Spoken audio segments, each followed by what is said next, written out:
And we're back with another episode of Rent-Free History. I'm your host, Kemdi Wosu, and today I'm joined by a new guest. Please state your name. Hi, my name is Skyler Bimat. How are you doing today? I'm doing pretty good. It's my first podcast. That is really cool. Yeah. And like, you've never done anything like audio-wise? I've done audio production. I've done I've done audio dramas. I specifically have voice acted for Sandglass Studios, which is a production that specifies on audio dramas on Spotify or anywhere that you can find audio dramas, except for Pandora, because we don't like Pandora. But I didn't know anyone still used Pandora. I don't think anybody still does, so it's probably irrelevant. How did you come to work for them? Actually, it was a friend of a friend who needed somebody who could do a German or French accent, and they asked if I knew anyone, and I said, well, I think I could try, and then I auditioned for it, and they liked me, and they wanted me to be the role. Which one do you know, German or French? Both. Oh, of the really? accents. Okay. Not of the languages, not of the language. I know like a tiny bit of French, and that's about it. But of the accents and what they were looking for in the show. Okay. Yeah. What was the specific show? It was a show called Mystic Oaks. It's season 1 is currently available on Spotify right now. It's like if you take the world of Avatar and place it within a bit more of a retro steampunk kind of setting. That's a little bit more the kind of stylizing of this divided nations and this war for this rose that lets humanity decide what they're going to control next. Oh, so a little bit of Lord of the Rings too with the... A little bit, yeah. Okay. Like the one rose, it's called the Iliad Rose. I don't want to spoil too much. That's like the basics of what you need to know for the show, but it is really cool. And then I'm in another production of theirs called Lights Out, which should be coming out soon, actually, within the next couple months or so. And I get to voice a big bad on that, which is fun. Oh, okay. Yeah. How do you like it? Because in the first show, you're like, what, like one of the good guys, I guess, so to speak? She thinks she's a good guy. Okay. She is a nuclear physicist who is extremely smart, but doesn't work for very good people. And she is aware that she's not a good person. And I think she's trying to rectify it, but not 100%. It's a cool role. She's complex. But it is, I will say, playing a villain in Lights Out was really cool because that was just like, you get to just full send, just be an evil character altogether. So it's been a fun experience. I'm really, really grateful for them allowing me to have that opportunity and to audition with them. And they have another show coming out, which I'm also casted a part of. And that one is in production. I don't know how much I can say about it, but it is in production right now currently. We just did a table read not long ago. That is cool. Yeah. That's cool. How long does it take you to like record everything? For that, I've done 2-day sessions, but like not that many hours. I would say probably a maximum of 5 to 6 hours each day, just because it can take a lot out of you. It doesn't sound like it does because it's all vocals, but if you're recording the same stuff over and over and over again, and like I did voices not only just for the main characters that I was speaking for, but also for like side characters or background sounds.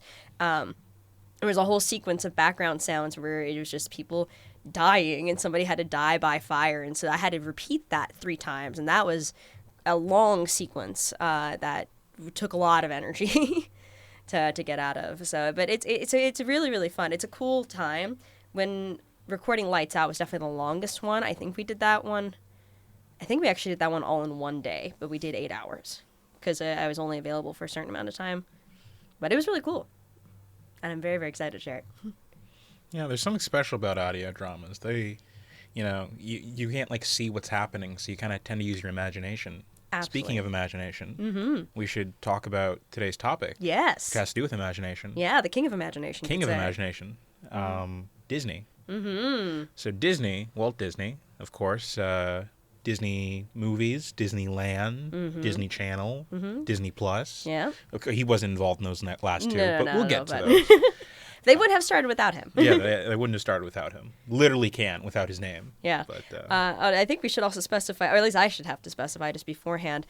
I do work for the Walt Disney Company. I work at Disneyland as a attractions operator. So anything I say, I do not speak on behalf of the company in any way, shape, or form. We're talking about the historical stuff. This is all public information. Yeah. I'm not divulging anything new. I'm not saying anything new, not divulging any secrets or anything like that. But just had to specify that, put that out there. Yeah.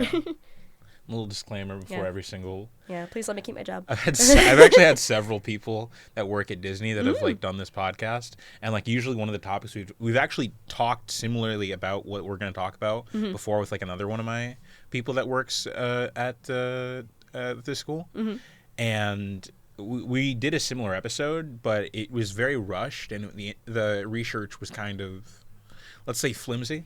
So this is I would say a remake or a reboot, I guess you could say. So we're kind of tying in, since Disney also likes to reboot stuff or remake.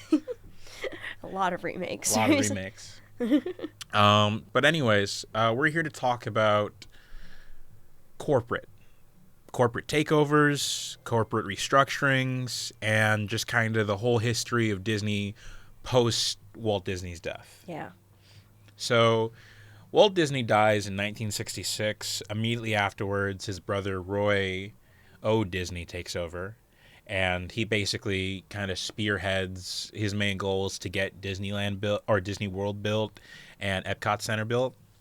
And then literally, I think that was like it took so much out of him that he actually died like the year it opened. I think a couple months after it opened. Yeah, he died a couple months after it had opened. And then I think when the announcement for Walt Disney World had happened too, Walt had died not long after Walt Disney World had kind of been announced as well. I want to say it was like a year after. Yeah. Both very stressed out figures in their lives with such a big legacy to uphold. But the big legacy that they've built. Yeah, it was a very interesting time. A lot of people refer to this time period as the Bronze Age of Disney, because it is after what we refer to as the Golden Age, before you hit the Renaissance. Yeah. But also known as the Dark Age of Disney, because there's a lot of darker themes, as well as the company kind of goes through a darker, rough time, especially in the corporate side of things.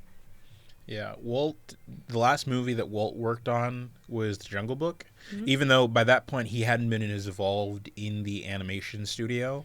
He kind of like left that hands off and kind of let them do their own thing. Yeah. But, without his guidance, they start releasing films that some wouldn't consider as good. They're still classics, but they're just not as good. You get the Aristocats, 101 Dalmatians, Disney switches. After Sleeping Beauty, they switched to a different animation style. I don't want to say rotoscoping, but something similar to that. I can't remember exactly what it was called. Sounds familiar, but my brain is drawing a blank at this moment. But I believe you are correct. They do switch their methods of how they're doing it. It's still before it hits digital animation, which comes later on the 80s, late 80s, early 90s, with The Rescuers Down Under as the first movie to use the digital animation format. But they did switch it up. Like you said, around Aristocrats and 101 Dalmatians, it still used hand-drawn animation and still had cells, but it was a different type of cameras that they were working with and different types of structure. It was definitely not as many movies to have come out during that time either. Just in the 70s alone, Disney only released 3 animated films during that time. Pete's Dragon, Robin Hood, and I think it was Aristocats. No, it was The Reluctant Dragon? No, that's live action. It was a purely only animated films. And let me double check my resources. Okay, and then when you do that, around the same time, the 9 old men are kind of being phased out. One by one. They're sort of like retiring one by one, and new kind of blood is being brought in. But there's this kind of divide because, like, while, like, not all the old men have been, like, completely, like, retired, like, they're having, like, this kind of culture war with, like, the new younger people. And then you have people like Don Bluth coming in to the studio. Yeah, Don Bluth is huge. And before we jump into Don Bluth, I found the name of those films that came out in the 70s. It was the Aristocats, Robin Hood, and The Rescuers. The Rescuers. There were some animated shorts involved in there, too, such as The Small One, which is about a burro, and they had a little mini story with that, and a lot of live action films that were happening during that time. But before we get into the live action stuff and how that relates to who took over the company at that time, let's talk about Don Bluth. Don Bluth, yes. Don Bluth, if it sounds familiar, is because he is animation history. He is a super important animator in American animation history. Started off on Walt Disney Company. Well, not initially. He started off animating for a lot of smaller companies and worked his way to working in Walt Disney Studios. Animated for them for a few films, including The Rescuers and Robin Hood. He did express a lot of disinterest in how things were being run at the studio while he was there. Yeah. He said that he initially started animating and wanted to get into animation as a kid after watching Snow White and the Seven Dwarfs in theaters, which was an inspiration for a lot of great animators that came from that generation. However, when he started working for Disney Company, he had a lot of issue with the fact that they were not doing these grand big scenery moments like they were doing for Sleeping Beauty. And do you need a cough? Mm-hmm. No, I was just burping. All right. And that they were reusing animation cells from previous scenes. There's actually a really famous one in Robin Hood where they're dancing, and it's the exact same animation cells that are used in Snow White and the Seven Dwarfs, where Snow White's dancing with Dopey in the trench coat. That's the exact same animation cells. Also, another dancing animation cell that was used in Robin Hood was also taken directly from Jungle Book, which is the scene with like Baloo and Mowgli dancing. Yes. Exact same framing, exact same models that they used. That way, it was them trying to cut corners on pricings. Fun fact about Robin Hood 2, it was actually, those are reused designs from another Disney movie that never got made called Chanticleer. Oh, I was actually not familiar with that. Yeah, it was supposed to be like this all like anthropomorphic animal type movie, similar to Robin Hood. And like if you look up the designs for Chanticleer, like you'll see a lot of like they just took everything. I don't remember why they didn't make it. I don't know if it would have been too expensive or what the reason was, but I think it was like one of the ones Walt would have been in charge of. So not sure what happened there. Yeah. But speaking of cutting corners, though, it's talking about how they were trying to save a lot of money during this time period too, because a lot of the monetary success of these movies in the theater weren't as big as they once were. Yeah. Even though the parks were doing fairly successful, the parks were doing pretty well, but they still cost a lot to run, especially once they had Epcot open. Yeah. And once they had Disney World fully functioning. It was a lot of money that was going towards the parks and a lot of money the parks was making, but it wasn't necessarily enough to exclusively fund the animation studios. And movies like Aristocats and 101 Dalmatians did well, but did not do astronomically huge in box office, not as much as like Snow White or Pinocchio had done. So looking at that and how that affects the price cutting and the cut edges that Don Bluth was unhappy with. Yeah. And then eventually he just goes and he saves up. This is the most genius strategy like anyone's ever done. What a baller move. He saves so much vacation time, and then he just takes a vacation and works on his first film, Secret of NIMH, and then just, as soon as that movie comes out, he just quits. And then he goes on to make his own animation studio. Yeah. Don Bluth Films. Unfortunately, Don Bluth Films does not doesn't last very long. It only lasts for, I believe, 2 movies, which was NIMH and All Dogs Go to Heaven? No, wait, no. Because All Dogs Go to Heaven was made by his second studio that he created, which was Sullivan Bluth. Oh, An American Tail? Or was that? It was technically during the time of American Tail. His studio did. Yes, it was, because he started working with Steven Spielberg and on American Tail, and it became a big threat to Disney during that time because of how successful it was compared to Disney's release of that same year, which I believe was Oliver and Company. Wait, let me double check that. Which one? American Tail? Mm-hmm. Which movie? It was a Great Mouse Detective. Land Before Time. It was a Great Mouse Detective that had also come out. That was competing with American Tail. It was two mice movie in the same year. Yeah. And one mice came out superior in the box office, which was American Tail. Yeah. And it was also with the help of Steven Spielberg too, and having his guidance in a story formatting way. But that's not to say that film production didn't take a long time to make as well. Yeah. But also Land Before Time, major really, really huge piece for Don Bluth to create during that exact same time. That was also competing in the box office against another Disney film at the same time. Don Bluth had purposely released Secret of Nim, American Tail, and Land Before Time, all in the same time period as Disney was releasing some of their animated films. Yeah. Which just kind of goes to show that they felt the pressure and they definitely tried to compete back as much as they could when he released any of his future films as well. And it seems like they did not forget that because they got him back. They absolutely did, unfortunately. Yeah, unfortunately. Yeah. So at this time, late 70s, early 80s, the parks are also beginning to stagnate, unfortunately. Mm-hmm. There's no really new innovations in the park. You know, you get a couple new rides every now and then, but it's basically the same thing. There's no reason for people to keep going. Mm-hmm. Then you have 1980 hits. Ron Miller, who is the son-in-law of Walt Disney, he is made the president of Walt Disney Productions. And then in 1983, he is made the CEO of the entire company. Which a lot of people thought was nepotism at the time. Yeah. Also, there was the people who had also seen that he had been working there for a long time as well. Yeah. So some people see it as him being in equal runnings along with other people who had been there just as long. And then other people, of course, saw it as nepotism. So there was a lot of controversy when he took over.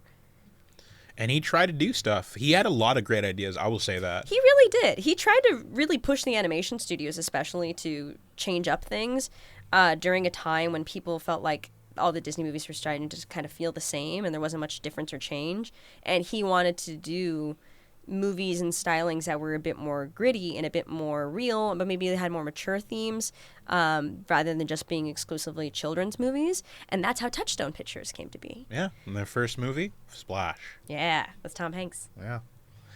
Another thing that he did in terms of like trying to diversify the portfolio of like Disney was he acquired the rights to this one book that was really popular called Who Censored Roger Rabbit. And then that eventually became Who Framed, unfortunately not under him, but Who Framed Roger Rabbit. Yeah.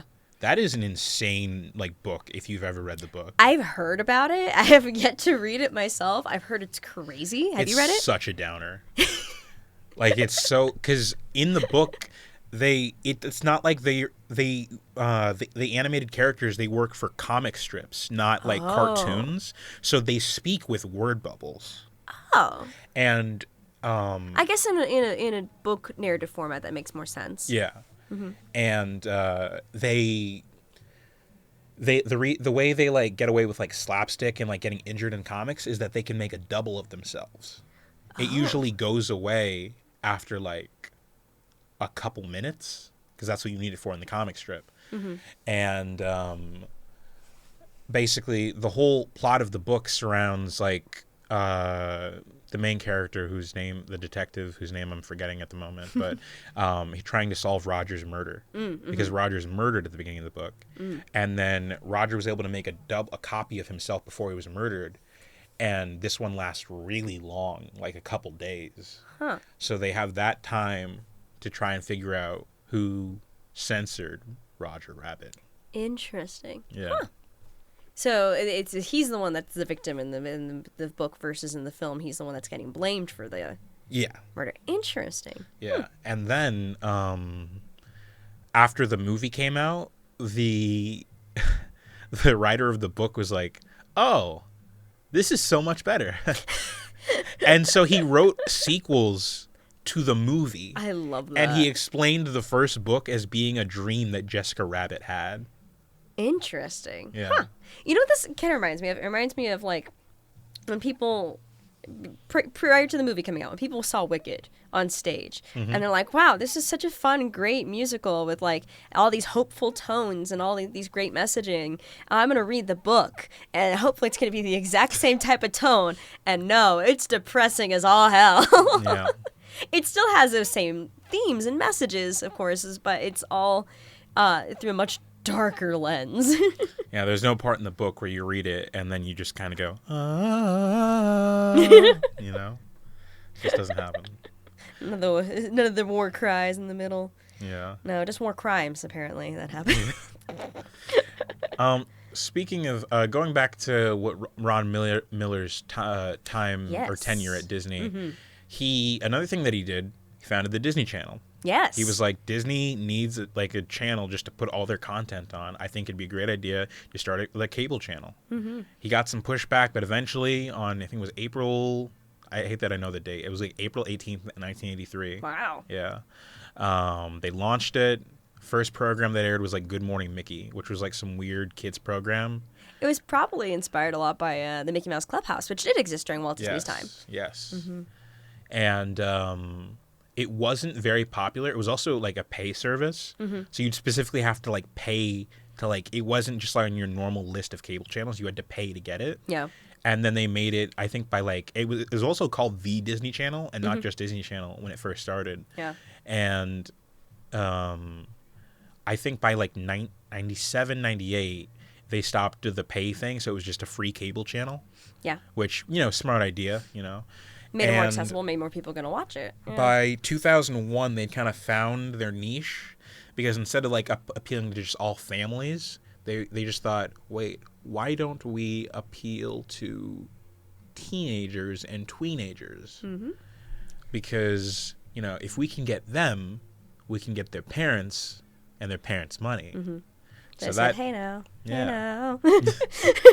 This is what dreams are made of. This is what dreams are made of. Yeah, Lizzie McGuire was the first one. She was the first one. I watched a video about this, how Disney just like completely mastered this pop star making factory. Lizzie McGuire, and then blanking out on if there was anyone in between, but I know Selena Gomez, Demi Lovato. I can't remember the actress's name, but she voices Kim Possible. Oh. And she also was in Even Stevens, but she also did a pop music career as well, too. I want to say Kim something. Christina something, I think. Christy Carly. I follow her on Instagram. I should know better.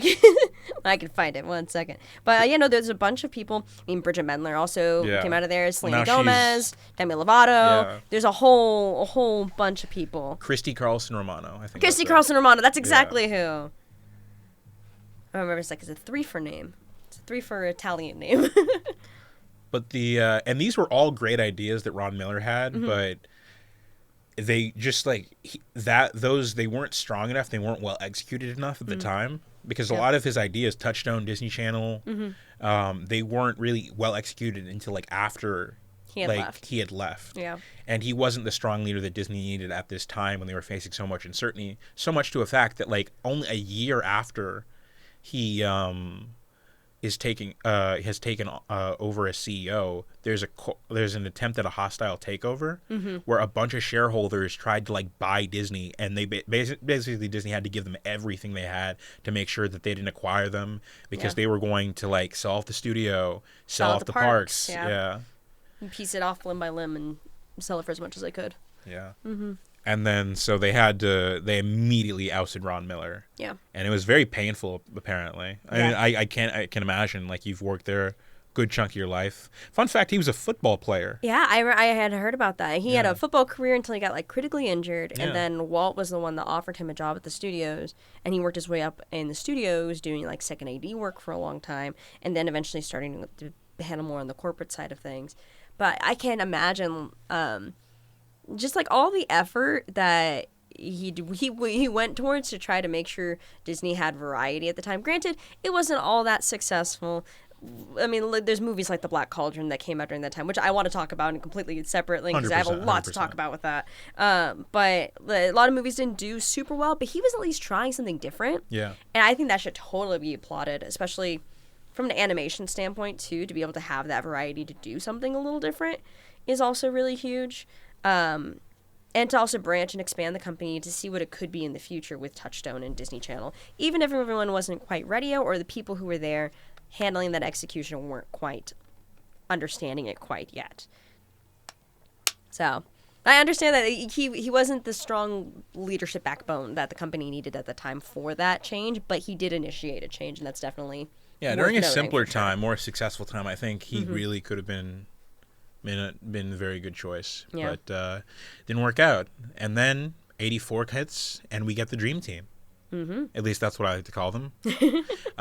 We get from Paramount, we get Michael Eisner. Mm-hmm. He is the new CEO. We get Frank Wells. He is the new president of Disney. Mm-hmm. And we get Jeffrey Katzenberg. Sorry, Berg. Mm-hmm. Called him Bug. It's funny because he made ants. This is a correlation. Yeah, and he is the new head of Disney Animation. Mm-hmm. And they single-handedly help, or not single-handedly, but a lot of people helped them. Mm-hmm. They weren't, but they, under their leadership, Disney avoided, like... Financial ruin. Yeah, financial ruin. Yeah. This is also important to note, too, that was the time when the company got handed off to somebody who wasn't a part of the Disney family as well, too. It was a super critical time. It was the first time in the company's history. Going from Walt to Roy to Ron, and then... An outsider. And then outside. Yeah. And it's been that way since. A lot of the Disney family, since that time, has been rather hands-off with the company and the corporate side of things. Yeah. They're still very much involved in, like the Disney Family Museum that's in San Francisco, or of, like, the Disney Walt Disney legacy specifically, when it comes to family-related things, or in Marceline. But, yeah, when it comes to the corporate side of things, that's definitely a different team altogether now. But that also leads us into the Disney Renaissance. Yeah, Disney Renaissance. Because Mm-hmm. you get, like, starts off with Great Mouse Detective. That's the first film that, like... That does successful. It does better. I love the Great Mouse Better Detective. than the Black Cauldron. Not saying that it's a bad movie. I'm saying financially. Oh, yeah, financially. No, I love it. If you want to talk about Black Cauldron, this is your time to talk Black about Cauldron. Black Cauldron. Okay, I have so much to talk about because this movie's so underrated, but it's also not great, but it's also fantastic because it's not great. I love spooky dark things, and I love Lord of the Rings, and this is like if just Lord of the Rings was just straight up animated but didn't change its like parent guide rating at all. I think this is the movie that Disney should make a live action of if they should. I told this to all my coworkers, and they're like, that would be terrifying. I would not watch it, but sure, you do you. But because it just did so terribly, and I just think it wasn't structured to the best of its ability, especially dialogue-wise. Dialogue honestly kind of sucked. But the story was interesting. It was an epic tale, and it was based off a book series as well. And they had the rights to this book series for a long time, and Black Cauldron took years to make. So there's a lot of effort, and there's a lot of beautiful animation that is in it, that is original, that isn't copycat off of other things. So I want to give it its flowers where it's due, but at the same time, too, it just did so terrible, and kids were way too scared of it to want to watch it in theaters. I also know that was also during the time that... Ooh, this is one more thing I forgot to mention about Ron Miller. He gave Tim Burton a chance. Oh, I'm not familiar with that. Yeah, Tim Burton worked at Disney originally. That's how he made Frankenweenie. That's how I did hear about that one. Yeah, and his early short films. And I thought that was under Eisner. I didn't realize that was under Miller. I think it was under... It might have been... It started under Miller, and then it ended under Eisner. I could see that. But where was I going with this? What was I talking about? Oh, Black Cauldron. Mm-hmm. So that was also during that time that, like, the last of the old men were still at the studio. Mm-hmm. Like, maybe one or two were left. And they were kind of still, like, fighting over, like, how they wanted the film to be. Mm-hmm. And then it didn't also help that, like, around this time Katzenberg comes in. And I don't know if you know anything about Katzenberg, but... Vaguely. Very abrasive personality. Mm-hmm. He also doesn't understand how animation works. Mm-hmm. Oh, he came from studio side. Yeah, because he came from like an actual film studio side. It got to a point where like he was like going in and just like literally cutting like film like out of the movie because he's like, I don't like this. Let's take this out. And they're like, yeah, you can't do that to an animated movie. You can't just reshoot it. Yeah. We have to go back and spend the money, and then we have to re-record and then reanimate and then all this other stuff. Mm-hmm. But he just did not get that. So finally someone in the animation studio was like knocking on Eisner's door, just saying like, get him away from us, please. And he's like, Eisner, or Miller. Jeffrey, you can't do this. Yeah. Like, stop it. Yeah. But that's why that film is so... another reason that film is so bad, like, they actually found cells from that movie in a trash can. Yeah. Like, there's just scenes that they're just completely cut out. Mm-hmm. Like, it was super choppy in its final cut. It was not as intended for it to come out, which makes me so sad. Yeah. I would love to see that film in its full entirety and in all its spooky glory. or just remade. I don't get why they don't remake more bad films. Exactly. I don't see the reason of remaking. This is my own personal opinion. Again, I don't speak for the company, but I don't get the point of remaking the films that were massive hits, because you're not going to blow that box office again. You're not going to beat the box office that Lion King hit. You're not going to beat the box office that Beauty and the Beast hit. You're not going to beat the box office that Snow White hit. Do the ones that didn't make it. Yeah. Do the Atlantises. Do the Black Cauldrons. Do there's some Treasure Planet. Do Treasure Planet. All the movies that didn't do successfully well in theaters, but are still solid stories that could be revitalized and expunged upon, I think could be really, really cool. Obviously, not all of them I think could do a live action format. I would love to see more Grey Mouse Detective. Yeah, but I don't think a little hard for. It'd have to be animated again for that. I feel like. Or you need really good mouse actors. I know, it's so hard to find good mouse actors these days. Yeah, ever since whoever played Stuart Little, I know. Ever since then, he set the bar. Too high. I can't take that movie seriously because House from House MD is like the dad in that. Oh my gosh, I don't think I ever rewatched it since watching House. I forgot about that. Yeah, there's some wild kids movie actor choices, and I'm like, whoa, you're famous for this super dark role in some really mature movie. Yeah. And here you are in a kids film. Oh, that's funny. That's off the topic, but yeah. Also, one more off topic thing. I can't believe it took me so long to realize that House is it's just Sherlock Holmes. Yeah. Yeah. Yeah. I don't get why it took me so long. But American, that's why he has to speak like this. Yeah. Americans speak with an American accent. Also, M. Night Shyamalan wrote the script for that movie. Wait, really? Stuart Little. That explains so much. Yeah. The plot twists. Yeah.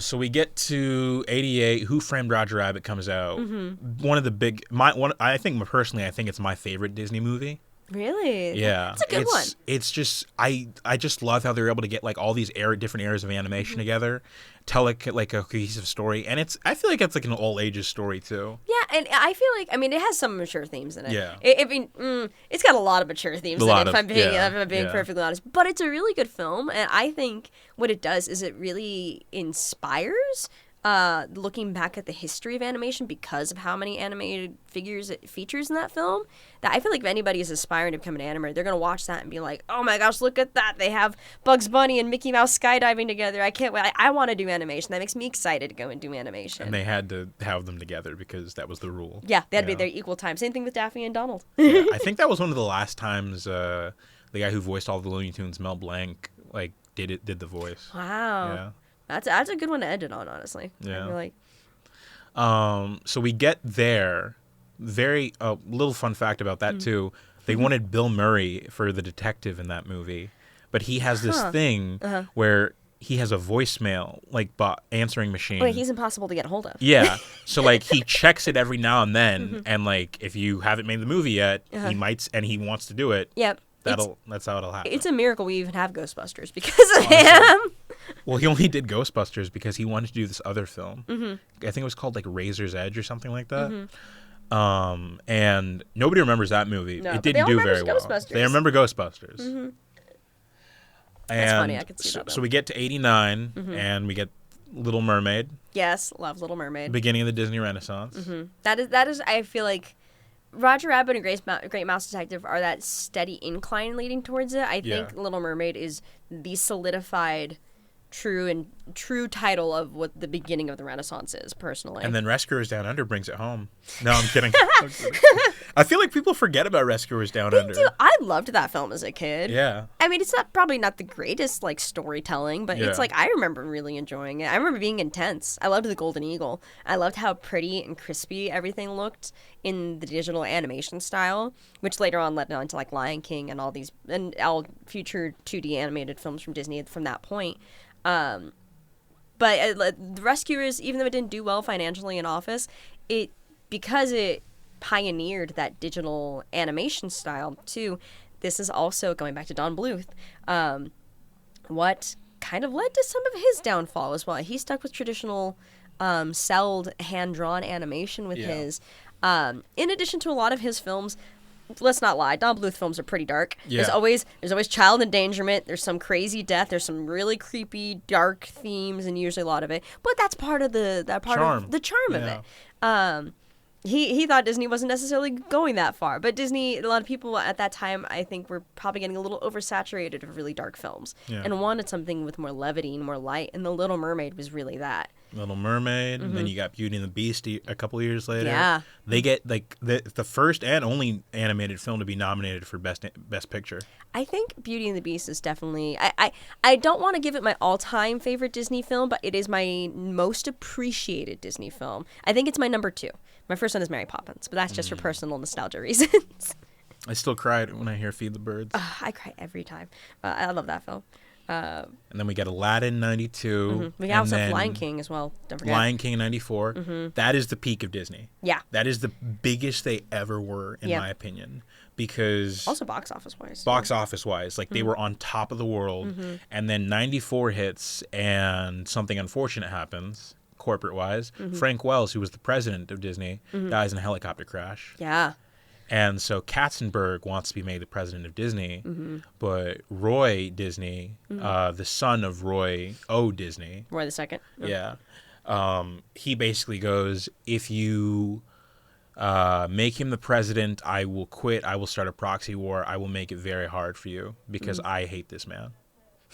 So he basically doesn't. Katzenberg eventually leaves Disney. An unfortunate side effect is that, like, he, despite him being abrasive and very difficult to work with, he was very responsible for like how well the Disney movies were doing.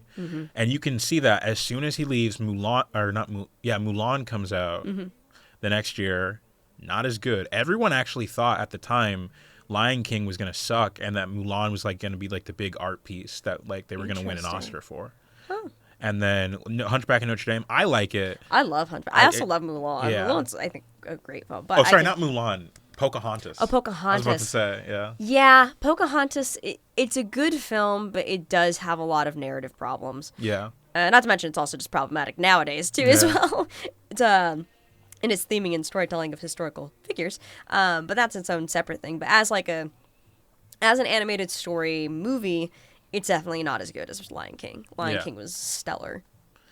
And then we transition to 97. We get Hercules, which I would be okay with that. I would be okay with the live-action remake of Hercules. I am okay with that, too, because it also didn't do super well in box office. I want to see an extended Hercules. I want to see, like, an additional song or, like, an additional story plot, like, added into there. Or at least make it into a musical. Like, I still drive to work sometimes. They're making it into a musical. I'm so glad. I still, like, go to work sometimes, and I'm playing that in my car. Bless my soul, Hercules on a roll. And 98, we get Mulan. And then 99, the Renaissance ends with Tarzan. The first film in a while to not have any singing aside from that one song with the... I wanna know. Oh, that's the one with the gorilla actually. Yeah, scenes, the gorilla. Yeah. Oh, I forget what her name is. I watched that movie religiously as a child. It came out the day I was born. Really? I'm born June 17th, 1999. Really? Yeah. Wow. And that was my birthday movie. That came out technically the premiere happened during when I was born, and I think it came out like 2 days later. But I hadn't watched it ever since. I was obsessed with Tarzan. I used to walk around on all fours on my knuckles just like Tarzan did, and my grandma was really worried I was going to have deformed knuckles from that. And my mom's like, it's fine, it's a phase. It's a phase. She'll grow out of it. She thinks she's a gorilla now. She thinks she's like a lion. She swings from trees and really only eats bananas. Her potassium level's very high. But I have a lot of love in my heart for Tarzan. But you're right, it is the shift in animation during that period. It is that end of that Renaissance. Not really much singing except for You'll Be in My Heart. Yeah. Such a good song. Makes me cry. But after that, we don't see as much 2D animation from that point because then Pixar comes into play. Yeah, because Pixar comes in 95. We get Toy Story. We get A Bug's Life. We get Monsters, Inc. And then Toy Story 2. Toy Story 2. And then slowly, just one by one, the Pixar films start to outdo the Disney films. And that also doesn't go very well because this starts like the sort of the downslide of the Eisner era, where one, you get not only are the Disney films underperforming, Pixar is doing better, but by the early 2000s, the relationship between Steve Jobs and Michael Eisner is getting strained to the point where they're thinking, oh, we're not going to continue making films for you. But they still own the rights to all the early Toy Story Steve films. Jobs? Yeah, Steve Jobs actually owned Pixar. Oh my gosh. Yeah, he bought it from George Lucas. My brain is trying to remember my Pixar history. Where did I don't know how I forgot that. Yeah. Yeah. And so they still own the rights to all the early films, like everything every Incredibles and before. They own the rights to that Disney, so they were going to start their own company, Circle 7 Entertainment, to just start making crappy sequels to all those movies. So they were going to do that, and then they also had the Euro Disneyland, which opened in the 90s. Surprisingly, a lot of Europeans weren't fans of a Disneyland called Euro Disneyland. They kind of were insulted by it. And it didn't do very, very well at first. But, they kind of grew accustomed to it. A lot of Eisner started opening up a lot of budget parks. So he opened up one in Hong Kong. Did not do very well. Yeah. Especially because there were rumors that, like, they were going to open one in mainland China, like, very soon afterwards. So why would you bother going to the Hong Kong one? You have in '96 they buy ABC from Capital Cities, which is why, like, if you ever see anything Disney related in ABC, that's why. And fun fact, the president of ABC at the time was Bob Iger. And that's how we went to the Iger Era. Yes. And he became the new president of Disney. Yeah. So Eisner just starts making a lot of poor decisions mid to late 90s into the 2000s, all the way up until 2003, where Roy O. Disney, the one I mentioned before, or not Roy O. Disney, Roy Jr. I'll just call him Roy Jr. I think he also is an O, but he might. I might be the okay. I'm just gonna say Roy Jr. That might be Roy Jr. Let's do that. Roy Jr. He resigns from the company and starts the Save Disney campaign. Which is where he claims that Eisner is purposely doing things to damage the value of the company. And this came after Comcast in 2002 offered to buy Disney for $70 billion. And they said no, and they were able to fend that off, that corporate takeover. But that came very close to, what is it? Roy E. Disney. Oh, Roy E. Disney. Okay. You were close. Another vowel. Yeah. So basically, he went to the shareholders meeting and was like, you need to get this guy out of the company. I don't trust him. And it worked. They went to the shareholders meeting, and he was hoping for like a vote of no confidence, like in 2004. It was like an annual shareholders meeting, and votes for I think for him Eisner not being reelected reached like 33%, which apparently is like very big in terms of corporate America. There's only been like a few votes that have been like higher than that, where someone's just been like immediately voted out. So it's like crazy that happened. But basically, a little afterwards, Eisner was like, all right, I'm going to step down. And he does in 2005. And this is a little shady, but they basically just had Bob Iger take over. Yeah. Which, was his guy. So, not saying like, I doubt he's still involved in anything Disney related anymore, but. Probably not. I feel like a lot of the people who have left Disney or have been ousted from the company don't really want much to do with it after the fact. At least it's what it seems in the media side of things, where they don't want to be associated or they don't want to be involved in the corporate side of things, with some small exceptions, like Ron. Why am I blanking on his last name right now? We just talked about him. Disney? Oh, Miller? Ron Miller. Like Ron Miller. He, even though after he got ousted from Disney and he left the company, he still, because he was part of the family, still was involved in certain decisions made about the company's legacy and story and stuff like that. Just not so much on the animation or studio side of things or the park side of things for that. But with that, like, few exceptions, most of them kind of stay away from it, except for Iger when he retired. Yeah. When and Iger, then he was replaced by Bob Chapek. But Iger did a very good job. He reestablished the relationship with like Pixar. He like brought a new like I guess you could call it like a with a Silver Age, like what back with like Tangled, Frozen, all those. Yeah, because unfortunately, like things didn't go super well when Princess and the Frog was released. It underperformed in the box office, unfortunately. They released it around the same time as Avatar for some reason, which is such a stupid decision. Yeah. I love that film. It's a great film. I rewatched it recently with my boyfriend, and I do realize it has definitely got very chopped up near the end. I can see it now after like studying film and being like, oh, they made a bunch of cuts. Yeah. And I can see it now, and I'm like, I want to see what the full length of that film would be like. But because I know there's more of it. There's got to be more of it. But yeah, it underperformed. It was competing against 3D animation versus 2D animation for the time. That's the last 2D animated film we've had from Disney since then. Well, it was Winnie the Pooh, but literally nobody saw that. Like, I would not be surprised if you'd never even heard of it. Yeah, I mean, I think I remember when that one came out because it did bad, and then like 5-6 years later they did the Christopher Robin movie. Yes. Mm-hmm. Yeah. I mean, but up until about, I would say like, well, I guess I fell off at Disney back in like 2017-ish. The last real Disney movie I saw was like Coco. And I like Coco, but I just haven't seen anything that was like worth really getting into. I thought about watching Inside Out 2, which I heard is pretty good. I also have heard it's good. I also have not watched it, which is really surprising for me. I usually watch like every Disney movie when it comes out, and I just have not been that inspired to do so. Yeah. I can't really remember the last one I remember seeing in theaters. I think it was Frozen 2. And I loved Frozen 2. Frozen 2 was fantastic.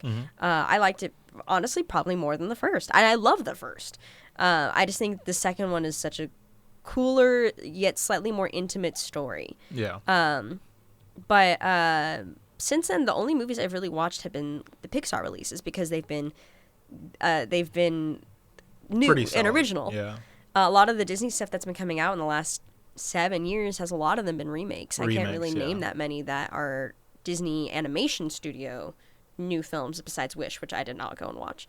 But I did. The last Pixar film I remember watching was Turning Red, which I loved. I loved Turning Red. It felt like a refresh. It felt like a new animation, new type of storytelling, a good story to tell with that made sense total and arc. It's not everybody's flavor of story, and I get that, and I think that's the only some people didn't like it, because other than that, you can't really notch much on it in the way of the animation or the narrative storytelling of it. If it's just not for you, it's just not for you.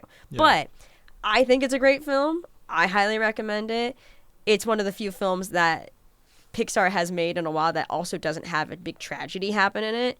Because Pixar is very famous for having those big tragedy, heart-wrenching moments like Up and Coco. But it doesn't have that, and I highly, highly recommend it. But yeah, I think Disney is starting to, at least right now, I think it's starting to fall into the habits of the 70s again. Yeah. We're not seeing a lot of brand new releases. We're seeing a focus on live-action films versus animated films. And a lot of the animated films that are coming out are underperforming, and they're not doing as strong as they once were during the Renaissance. History may repeat itself if, they don't learn from it. Mm-hmm. And who knows how that would affect the parks also, in addition, too. The parks are still doing well and making money, but they are also not as performing, I think, as strongly as they were hoping post-pandemic. The pandemic definitely set a time stop on everything as well. But it is interesting to see where their focus is going into the parks versus the studios. Because right now, at least from what they've kind of discussed in media side of things, is that the studios is getting a lot of focus on their live action department and a lot of focus on their production and their movies, and specifically the productions with Lucasfilm, which is great, and they're doing fantastic. Andor is wonderful. I love the Ahsoka series. They're doing great, but they're also taking their time. Marvel got a little oversaturated for a bit. Now we're not going to be seeing a Marvel movie after Fantastic Four for another year after that, which hasn't happened in a while. But I think, honestly, kind of needs to happen. Needs to have time to breathe. Yeah. So I'm excited for that. But with the parks is an interesting one, seeing the change in development with the international parks once again. Similarly, when the parks were not doing super hot and they decided to do Euro Disney and Hong Kong Disney, now we have Shanghai Disney and Tokyo Disney in addition. Yeah. But also just this week it got announced Disney Dubai. Did you hear about that? I did not. So, sorry, not Dubai. Disney Abu Dhabi. Oh, okay. It was Abu Dhabi. And it seems like it's going to be doing something similar to Disney Tokyo, where it is a company from within Abu Dhabi that is buying the rights from Disney to use their IP to make their own theme park there. That sounds like it'll go well, I guess. It'll go interesting, Yeah, that's for sure. very interesting. If it's anything like any of the other theme parks in Abu Dhabi, it'll be done in a year. So we'll see what it is. There's already artwork released and everything. It's like on the floor running, which it just seems like an interesting choice on Disney's behalf. And again, seems a little bit like that kind of history repeating itself. Yeah. So we'll see. What will the future hold? I guess we'll have to use our imagination. Mm-hmm. Well, that's a good way to end things. That is a good way to end things. Thank you again for being on this episode. I'm glad I was able to have your first podcast be this one. Yeah, thank you for having me, Kempty. Yeah. Thank you to everyone who's listening. I hope you enjoyed this episode. Until next time, goodbye. Bye-bye.